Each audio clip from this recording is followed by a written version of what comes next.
This is Pete Feenstra on Thursday the 4th of July, which is American Independence Day, talking to Chris Spedding, great guitar player, great to have you here, Chris. One of a dying breed of session men. I'm quite healthy actually, feel quite healthy. Absolute killer. But that's the case, isn't it? You were one of the most, and probably still are one of the most, in-demand session guys. Sought after, they say. Sought after, that's the one. They're always trying to find me. Always trying to find you. And they certainly did, and you played on some seminal recordings, and it's great to see you out and about. I guess we ought to start with, I want to talk about the past, but let's talk about now that you're playing with Andy Fraser again after all these years. Played with him with Sharks, of course. Yeah. Which would have been... That would have been early 70s, yeah. 71, 72. Come round again. How did you hook up again now? Well, I got an email from Andy. Right, simple as that. Yeah. And I thought, oh, this is great, Yeah. And I was only too pleased to hook up with him and see what he was into, and so I hooked up with Toby. Have you been in touch in the intervening years at all? Very infrequently.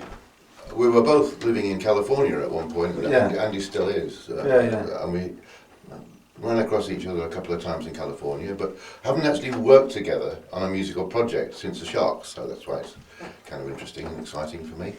Were you disappointed that the Sharks didn't work well? You did I think 3 albums at the finish, but Andy was only on one. Yeah, he was on one. Well, Andy was disappointed. We all were, when something like that doesn't happen, Yeah. But it was a great time musically for me, playing with someone like Andy, and it was great that we hooked up again. You moved to London when you were 16 years old. That must have... So it says on my bit of paper. So it says there, 1961. Sounds right, yeah. That must have been some kind of a move for you at the time. Well, you leave school, you want to do something. I wanted to be in the music business. Did you have any contacts down here at the time? No. Yeah. Wow. No. I worked in a music shop in the West End for a bit. Which is a good starting point to meet people, I guess. Yeah. And did the Vulcans come out of that? Vulcans were my school group. Before that then? Yeah, so that was before. I was about 14 or 15 with the Vulcans. And when you first did start playing in London, were you playing more jazz than anything? Lots of different things. I played in a country western outfit. We did the American Air Force bases. Oh yeah, playing country western. Yeah. I played lots of different things. You played in something called the Nat Temple Orchestra. Oh well, that was kind of a gig band, like a function band. We played what was known as the Society Circuit, which was the Savoy Hotel, the Dorchester, the Hilton, for all the functions they had there. And we also did a couple of summer seasons in Torquay. Right. So that was another side of things. It's another skill that I acquired, which doesn't really exist now. No. Learning all that repertoire of the old standards and the show tunes and learning all that stuff. That doesn't exist now, because if you have a function, you hire a DJ. Yeah, I guess so, yeah. So there's a few out there. There was a sort of tail end of that. I was a young guy, I was a teenager, all these other guys were, in their 40s and 50s. And you went to Australia on a cruise ship when you were young? Yeah. I suppose you must have been in your teens then, must you? Yeah, that was, I think, my first professional job. Wow. But playing in the orchestra then, thinking about that, would you have had any thought then of becoming a session guy long term? No, I never thought I had an aptitude for that, but apparently I did. You certainly did. I didn't really realise what they needed. And I think one of your first sessions was Dusty Springfield and Paul Well, Jones. no, not till later on. I got a job playing the bass in Dusty Springfield's road band. Toured with her. Wow. Yeah, and at the same time with Alan Price, Georgie Fame, people like that. But not in the studio. That was before my studio time. Right. With Dusty, I did a couple of sessions later on on guitar for her. Were you playing mainly rhythm in those days? I was playing mainly guitar, but I don't know whether you call it rhythm. Well, there was a lot more rhythm guitar parts in those days than there are. Well, yeah, when you're doing sessions, Yeah. usually 95% of what you're doing is rhythm. Yeah. If they want you to do a lead, they'll do it in the last 10 minutes of the session when you stick a quick solo on. Yeah. But most of it, you've got to be a good rhythm player. Yeah. And at one point, I did sort of take up the bass because I was bored with what was required in the middle 60s for guitar players. I thought it was a bit naff. Yeah. So I sort of, in fact, that sounds... So you're always fiercely independent about what you wanted to do all the way through your career, in fact? I've been lucky in as much as I've done what I wanted to do. Yeah. Yeah. Managed to do it and managed to sort of make a living at it. So not everybody's managed to do that. Even people that got a lot of success. That's it. Some of my contemporaries sort of not in the business anymore, so I feel I'm quite lucky to have. When did you first start getting sessions in Denmark Street, Chris?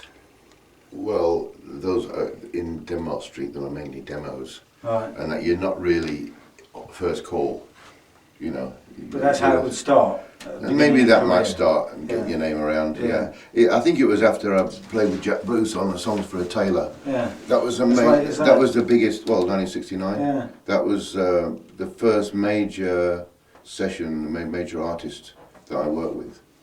That got my name around as a session guy. I think it all came from there. A highly regarded album, of course. Yeah. Oh, it still stands up, that album. Yeah. And thinking about being in bands, you joined Pete Brown's Battered Ornaments. That must have been a bit of an eclectic thing for somebody who was playing all that kind of stuff before. Well, we thought of ourselves as a kind of an eclectic bunch of musicians. You know, jazz fusion wasn't invented then, but we were kind of doing it. Yeah. So improvisational stuff. We had horn player George Kahn on there. And Dick Extall-Smith was in the band briefly. Pete played a bit of trumpet. So it was kind of that sort of direction before it was a bit ahead of its time in a way. And Pete got shafted out and you ended up fronting the band. Was that something you nobody else wanted to front the band. Yeah, it was kind of, So that was another string to your bow? Being a band leader? Well, the band folded a bit after that. Really? I've not been that successful with, or lucky with my bands. On songs? More successful as a solo entity. Do you remember much about the appearance at the Hyde Park at the Stones show? I remember I'd broken my arm and I couldn't play much, so I sort of quickly did a crash course on playing slide guitar and got away with it. We went on just before the Stones, only because we were managed by the people that promoted it. The Black Hill Enterprises. You didn't see family on that bill? Can't remember. We used to play on the same bill as them quite often. And now another strand of your career has always been jazz, and as you mentioned earlier, jazz fusion, and you joined Nucleus. Yeah. Did you ever play with Ray Russell and Alan Holdsworth? Were they after you? They were after me. Ray Russell was kind of on the scene at the same time as me. I knew him, and he sort of came along on the session scene after I left, actually. Yeah. Ray. Yeah. And the reason I asked you that was in, I think, '71 you were voted #2 in the jazz polls of Melody Maker guitarists. Yes, so you were cast as a jazz guitarist by then, you know, by then. I was. That was as a result of the exposure I got with Nucleus. Yeah. Were you happy with that? Was that the direction you saw yourself as going in then? What, being #2? No, being a jazz guitarist. Yeah. Oh, not really, because if I had a jazz phase, it would have been in the 60s. When it was booming, yeah. When the fusion thing came on, I'd sort of left jazz as being like a bit of a musical backwater, and went into rock and roll, which I thought was like at the forefront of musicals activity. Always there, and so when Nucleus came along, my head was totally out of jazz into rock and roll. And the thing about the musicians in Nucleus, all the others were all jazzers. Jazz musicians, and they kind of needed a rocker to make it into a fusion group, to call it a jazz, a guy who could play rock and roll guitar, but also relate musically to all the jazz musicians. So I had that background in jazz. You provided a strand of continuity. And I think that's probably why I got chosen, but it was a very fruitful time. I enjoyed it, and the first record they did I thought was really good, and I enjoyed the time. I'm glad I did it, but as I say, my head was out of jazz when I was playing what was called jazz fusion. And you were never into the blues boom, were you? I mean, you're not into blues. I was probably into the jazz thing when the blues boom was happening. I found out about people like Albert King and B.B. King quite late on. Right, amazing. In the 70s. Amazing. And I'm wondering, when you did War of the Worlds, which was some time after that, was that when it really set you up as a top to go to session player? Because that sold a million. Oh, I think I was probably... that was the last project I did before I relocated in the United States. So I'd been through my session career by then. Right. So I'd had my sort of little hit single, and come back into this, Where did the Wombles fit into all of this? I know another of the session things. Session guys, yeah. Did you team up with Mickey Most with a view to becoming more pop, as it were? Not necessarily pop star. After the Sharks finally broke up, yeah, which was a couple of years after Andy had left, we tried with Buster Jones on bass. Yeah. Which Buster Cherry. Yeah.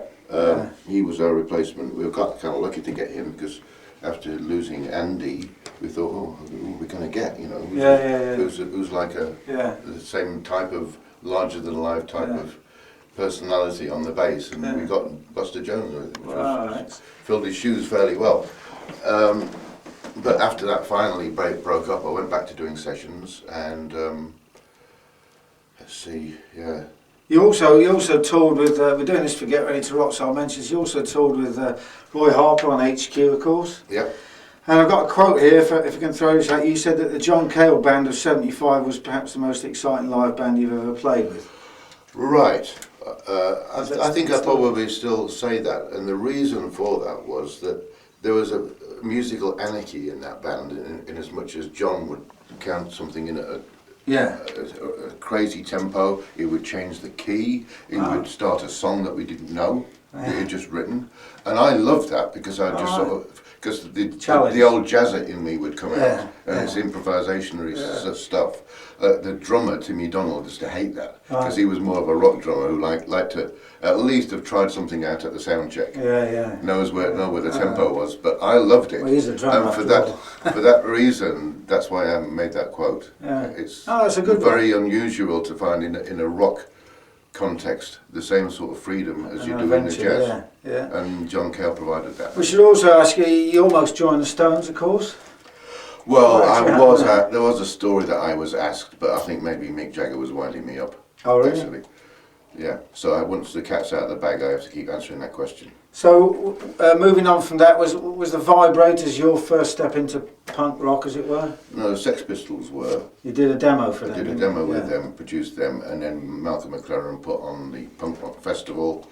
I couldn't find a band, and he said, come along to the sound check, the Vibrators are pretty good, they'll learn a couple of your tunes. Yeah. And so that's what we did, and we did the gig. And I was signed up to Records with Mickey Most at the time, and I ended up doing a record with them, a single. I played on their record, they played on mine. We went on TV a couple of times. Yeah, you were all over the TV at the time, Mike Mansfield, So we did, that's my thing with the Vibrators. Right. Actually, I just did a track with them. Really? It's some Californian company called Cleopatra Records. Yes. It's more of a prog label, funnily enough. But right, they put out a Vibrators album, and they sent me, this is what we do as session guys now, we get MP3s through the mail, we put our part on, and then mail it back. And that's what you did? And they sent me a check, Oh, and I did a really enjoyable track for the Vibrators. Great. Second Skin, I think it's called. Right. And I really liked it. I just got the record the other day through the CD through the mail. Oh, well, look out for that. That'll be Second Skin by the Vibrators, and that's me on the guitar. Excellent. as you are on so many of these records, you also toured with Roxy Music. Was that a creative period for you? Oh yeah. Well, I've been doing sessions with Brian Ferry since about 1974, since his Let's Stick Together period. So we've had an on-off thing with Brian and with Roxy Music. In fact, Andy and me in the Sharks supported Roxy Music on their second tour. Must have been something like that, yeah. Yeah, in 1972. So we know, I know them from back then. Four more questions, Chris. You moved to New York in '78. What kind of music scene did you find there when you went there? Well, it was similar to London. It was in the middle of the New punk wave, thing, and CBGBs, the Ramones and Blondie were happening there. Talking Heads, and I was... You fitted into that? Well, I never really fitted into that here. I was a bit old. I mean, I was in my 30s when the punk thing happened. I guess, yeah. So I was never really a punk. No, but I'd already had a career up to 1977, so... And thinking about your solo career, your album Guitar Graffiti, I think that was the first one you ever produced yourself, wasn't it? Oh, not really, no. I go back to about 1970 with Harvest Records with my own albums. And you produced them? I feel like I produced them, but maybe I wasn't credited with producing. Yeah, I don't think you were. All right, well maybe, yeah. Well, You're probably you right then. That was probably the first one I was credited with producing. And the real $64 million question I want to ask you was, did you actually play with Les Paul? I did. And how was that? Because he's an amazing. Actually, no. What actually happened, I thought I was going to play with Les Paul. He called me up. I don't know how he found out I was there. I just booked a table. I booked it under my own name, so maybe somebody recognised the name. And he said, I believe there's a guitar player called Chris Spedding in the audience. Not a bad recommendation. So can you invite him up to the stage? So I thought, oh great, I get to play with Les. But no, Les gave me his guitar and sat down in the front row. Impressed me. Folded his arms, crossed his legs, and sort of. Wow. And so I had to play with his trio. So technically, no, I didn't. That's But close I feel enough. like I did. That's close enough. Two more questions. Were you surprised at the commercial success of motorbiking? No. It was aimed at being a hit at the time. Of course it was. Yeah. Almost everything I've ever done was aimed at being that. That was the only time it was a success. Yeah. You ask any musician, you don't go in the studio to not sell records. And was there a weight of expectation after you had the hit with that? Yes. And disappointment when I didn't, yes. And finally, any sessions that you particularly remember, your favourite sessions, and for what reason? Hell of a question, but... Nah. I'd upset everybody. If I mentioned one person, I'd upset about 5,000 people. How about Toby, yeah? If I was invited to be on one of his records, fantastic. Well, you've played on everybody else's records. It's been fantastic Yes. talking to you. Pete Fiends for talking to Chris Spedding for All right. GetReadyToRock.com. Been a pleasure. Thank you to Adrian on the camera. Good afternoon. Brilliant.